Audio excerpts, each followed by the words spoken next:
네, 유명간의 어닝스 리비전 오늘도 유명간 애널리스트 모시고 함께하겠습니다. 안녕하세요. 안녕하세요. 네, 안녕하세요. 계속되는 트렌드예요. 사실 네. 이 주정치가 하향 조정되고 있는 건 역시 비슷한 구간 안에 머물러 있나요? 네, 맞습니다. 이게 뚜렷하게 뭐 상향 전환이 된다거나 하향 조정폭이 확대가 되진 않고요. 네. 계속 뭐 한 달 전 기준으로 봤을 때는 대략 한 1.5% 정도씩 꾸준히 하향 조정이 되고 있다라고 이해를 해주시면 될 것 같습니다. 선진국하고 신흥국의 분위기도 뭐 크게 다르지는 않지만 네.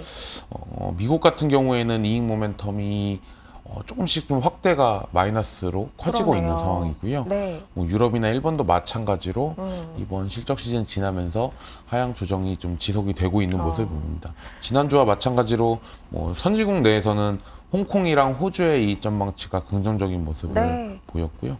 신흥국 내에서는 인도네시아의 그러네요. 이익 전망치가 여전히 긍정적인 모습을 네. 나타내고 있다라고 보시면 될 것 같습니다. 인도네시아는 계속 상대적으로 좋고 네, 한국, 대만은 네. 계속 상대적으로 조금 부진하고 네 맞습니다. 그 흐름은 큰 틀에서 변하지 않았다라고 봐야 할 것 같고요.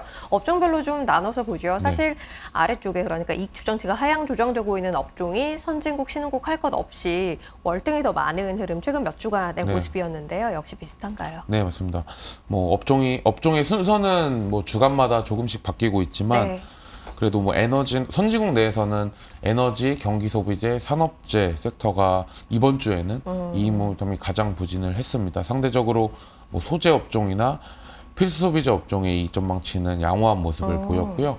뭐 신흥국 같은 경우에는 네. 유틸리티랑 경기 소비재가 상대적으로 괜찮았고 IT나 뭐 에너지, 헬스케어가 네. 이익 전망치가 부진했다라고 보시면 될 것 같습니다. IT가 가장 아래쪽에 네, 있네요. 맞습니다. 그렇죠.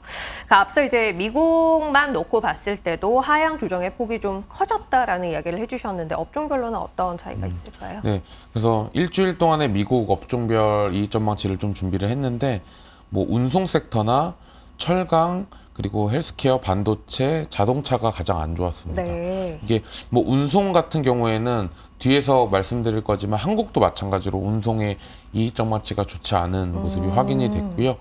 철강도 한국하고 비슷한 흐름이다라고 네. 보시면 될 것 같습니다. 어, 반면에 그래도 좋은 쪽은 미디어 엔터나 네. 의류 그리고 방산 쪽 아. 이쪽에 이익 전망치가 좋은 모습을 확인하실 수가 있습니다. 자, 그럼 뒷부분에서 한국의 업종별 네. 흐름은 짚어보도록 하고요.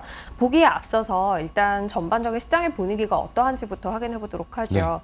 사실 뭐 지난주에도 주가만 올라와 있는 것들이 더 많이 보이긴 했어요. 네. 이익과 상대적으로 비교해 봤을 때 여전히 비슷한 흐름인가요? 네, 맞습니다. 왜냐하면 코스피 자체가 지금 뭐 한 달간 거의 10% 넘게 맞아요. 지금 상승을 한 상황인데 이익은 한 달 동안 10% 정도 하향 조정이 됐기 때문에 이 괴리가 생각보다 많이 지금 커져 있는 커지네요. 상황이다라고 보고 네. 있습니다.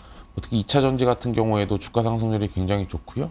인터넷 게임도, 그러니까 소프트웨어 섹터도 이익 전망치가 좀 안 좋지만 주가는 좋은 모습. 네. 그러니까 업종 자체가 전부 다 사실 왼쪽에 많이 치우쳐져 네. 있지만 주가가 먼저 좀 선반영해 가는 모습이다라고 저는 생각을 하고 있습니다. 그렇기 때문에 뭐 2월 달 시장 자체는 뭐 이익하고 주가의 좀 괴리가 저는 좁혀질 것으로 좀 개인적으로 판단을 하고 있습니다.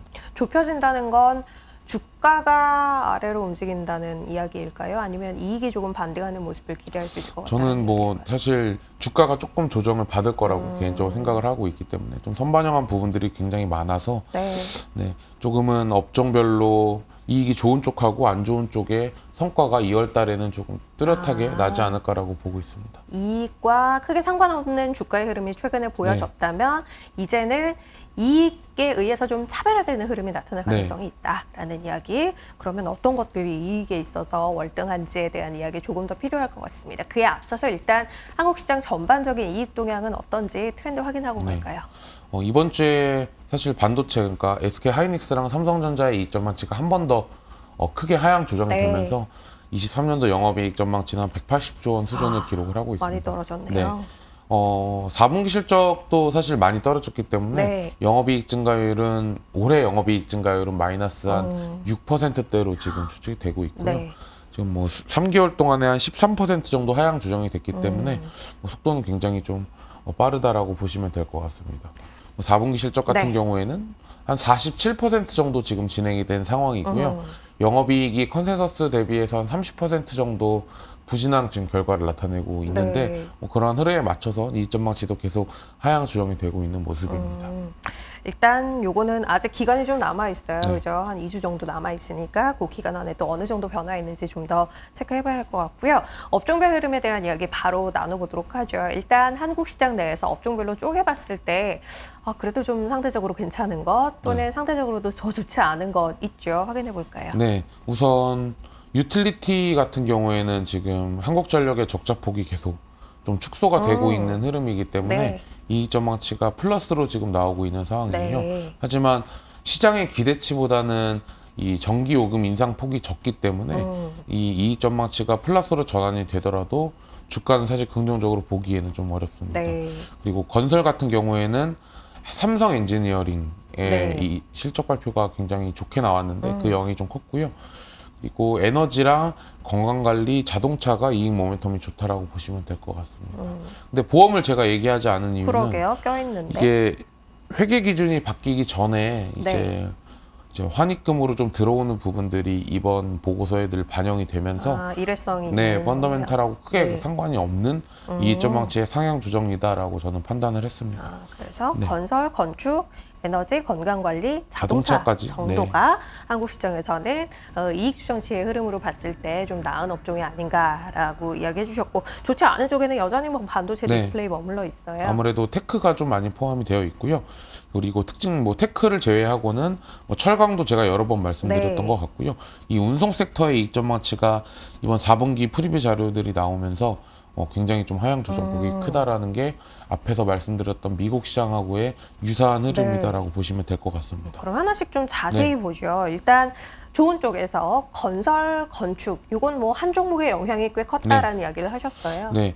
그래서 삼성 엔지니어링의 이익 전망치가 한 주 동안에 10% 정도 상향 조정이 좀 네. 됐습니다.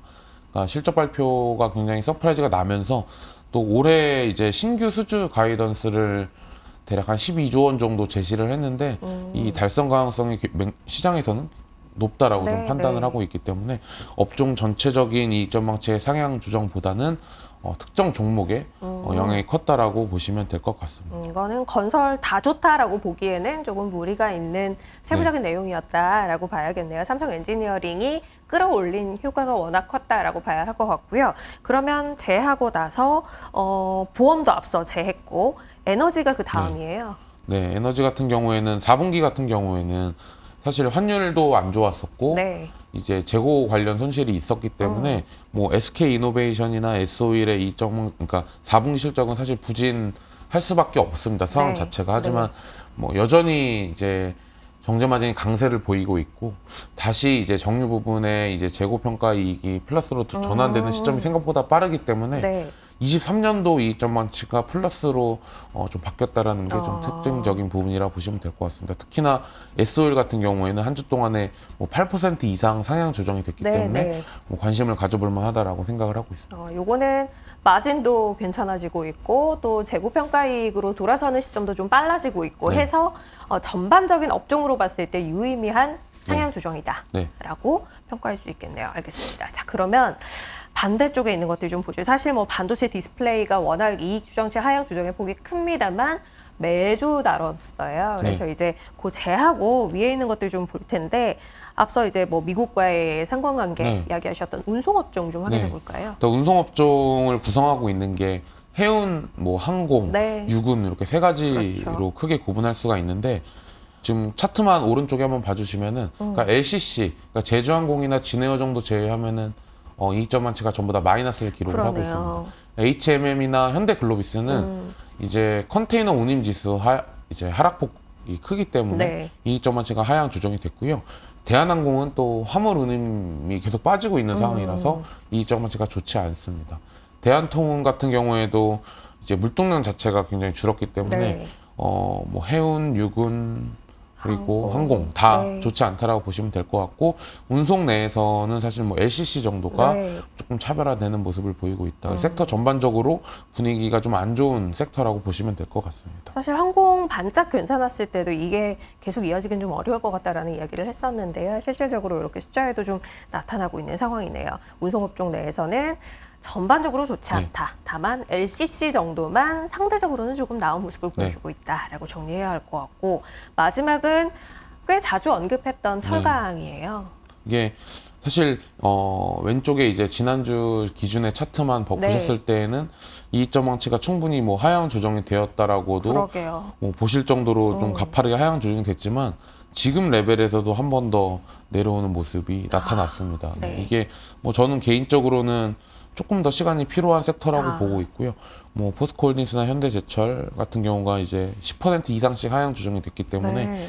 저희 조금 더 추이를 지켜봐야 되지 않을까라고 보고 있습니다. 여전히 하향 조정의 폭이 주요 업체들 좁혀지지 않고 있어요. 네. 그죠? 많이 내려오긴 했습니다만 아직은 미리 좀 접근해볼까라는 생각을 갖기에는 네. 무리가 있다. 네, 아무래도 철강 섹터가 이제 중국 리오프닝하고 좀 관련이 높다 네, 보니까 맞아요. 이익의 바닥을 잡거나 주가의 바닥을 잡는 지금 노력이 좀 많이 진행 중인데 네. 저는 조금 더 지켜봐도 기회는 충분히 있지 않을까라고 생각을 하고 있습니다. 알겠습니다. 앞서 이제 전반적인 시장에서 주가가 먼저 움직였고 이제는 이익에 따라 좀 차별화될 가능성이 있어 보인다라는 이야기를 주셨어요.